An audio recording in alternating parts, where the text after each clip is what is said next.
Bonjour, dans cette vidéo, on va essayer de calculer une primitive de sinus x, cosinus x.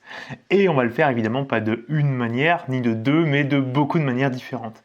Alors, lorsqu'on regarde notre intégrale ici, on se rend compte quand même que sin et cos, les deux se ressemblent beaucoup. Donc ce qu'on pourrait faire, c'est un changement de variable. En fait, on pourrait faire un changement de variable, par exemple, poser u égale sinus x.